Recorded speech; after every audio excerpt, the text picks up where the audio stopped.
Hello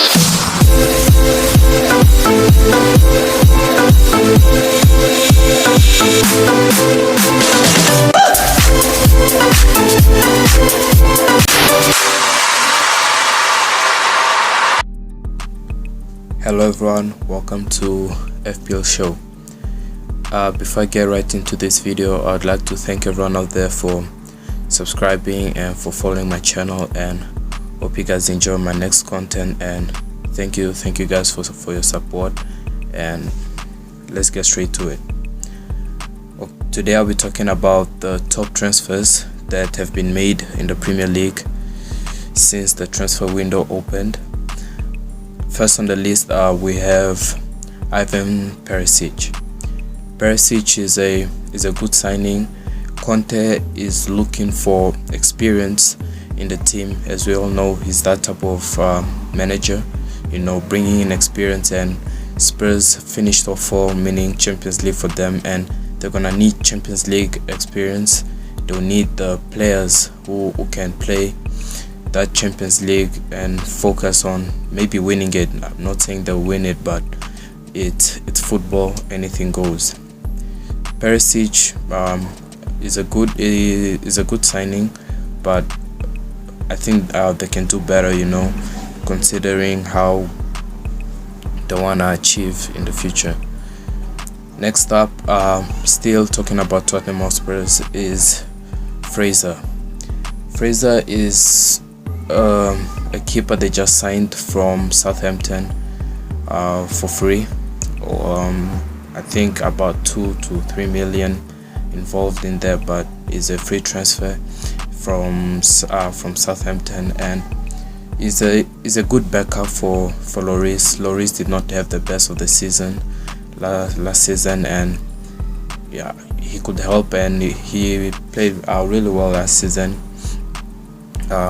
Good saves, although the team went nowhere, but we can just say the defense had something to do with it. Southampton defense was very poor, and Fraser is a good signing, a backup for Lloris, the two of them. Considering Spurs, like I said, will be playing Champions League, Carabao, FA Cup, along with Premier League. They'll need the backup, all the backup they can get, and Lloris was just not in that performance. And yes, next up we have Yves Bissouma.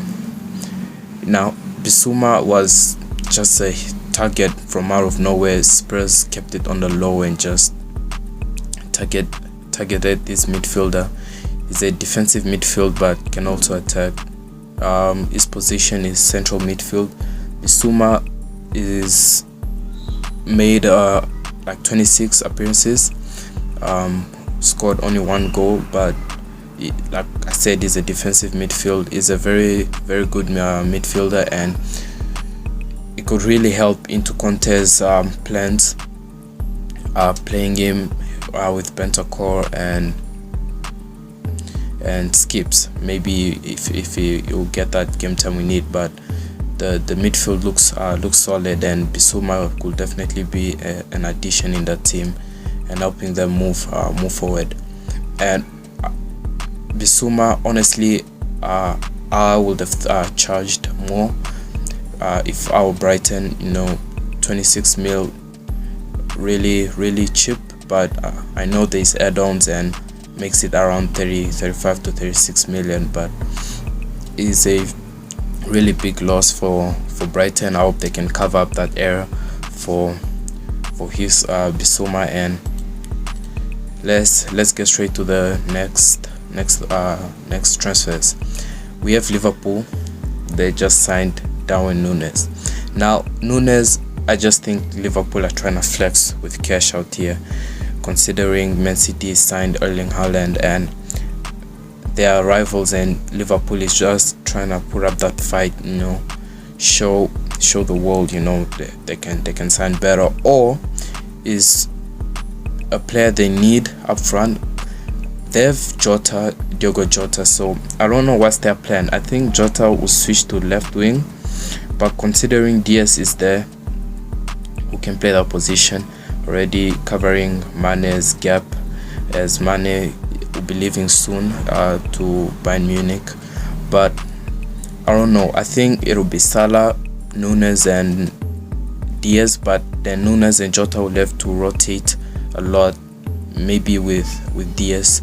But it's a good transfer. Nunes, a really good player, scored 32 goals last season in all competitions. That's very good, and is a promising striker, young, 22 years of age, and I can't wait to see what he can bring to the field. Darwin Nunes is a very classic and key player, and we hope to see what he can do in the Premier League. Erling Haaland, around 54 million in total with add-ons. I think it's going on around about 64. Really not that much, but Erling Haaland just arrived to City like a few days or a week ago, and this transfer is just big. Manchester City, whenever a problem in attacking, they had no striker, but yes, Jesus was their striker, but that was never a problem for Manchester City. And now adding a player like Erling Haaland is just chaos for the Premier League, and I think Premier League teams are gonna have to look out and be careful, because a player like Haaland would just trample and destroy defenses. Not to mention his backups behind him, Bernardo Silva, who might be leaving, but if he stays, also a player like De Bruyne supporting him. Sterling, also heard probably might be leaving for Chelsea, but those are just rumors and talks. But yeah, we'll see where that leads to. Also, Rodri in the CDM.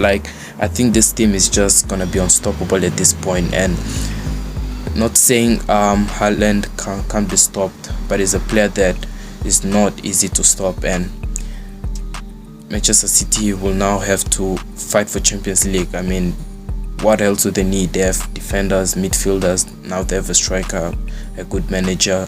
So I don't think there's something missing in this team. They've also been linked with Leeds signing Calvin Phillips. It could be a good addition for the team, but Phillips, considering his injuries, I don't know. But Erling Haaland, definitely a good signing, and I want to see where Manchester City goes with this. Next up, we have Aston Villa. Now, Villa signed Philippe Coutinho. It was made official around 24 mil.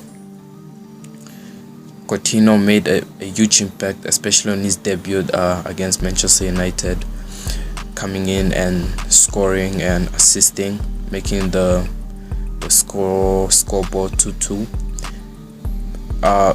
Philippe Coutinho is just a really impressive cam, and it's been an impressive midfielder, and it's brought that hope Aston Villa needed. No, they didn't perform that good, but yet it's Philippe Coutinho, and yes, him and Gerrard, a good combination.